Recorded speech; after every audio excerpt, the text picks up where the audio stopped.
The preparations for the historic inter-Korean event kept President Moon Jae-in busier than ever, but his work has only just begun. From the Washington-Pyongyang meeting to the G7 summit and the second round of inter-Korean talks, there is to be no rest ahead for him, as well as key regional players. We turn to our Park Hee-jun for a look ahead at the hectic schedule.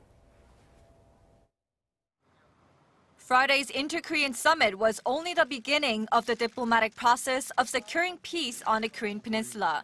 President Moon now has a series of summits coming up with various parties involved in affairs related to the Korean Peninsula lasting through the end of the year. First off, in the beginning of May, the leaders of South Korea, China, and Japan will hold a three-way summit in Tokyo.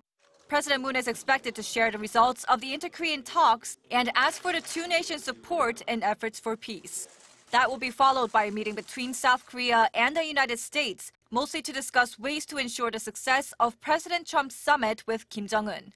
It seems now the Trump-Kim summit will happen sooner than expected in late May, after Trump said last weekend that he'll be meeting with Kim in 3 to 4 weeks.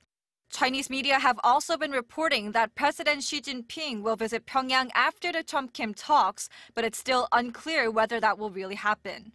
The month of June will see a meeting between the leaders of South Korea and Russia that will be followed by the G7 meeting on June 8th and 9th in Canada, where Trump is expected to take the lead in international efforts to disarm North Korea.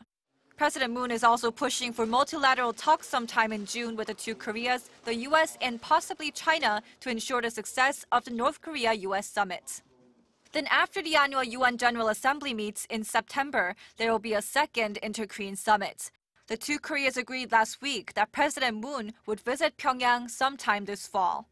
And sometime before the year comes to a close, 3-party talks or 4-party talks with China will need to be held to formally end a war that's lasted 7 decades. Park Hee-jun, Arirang News.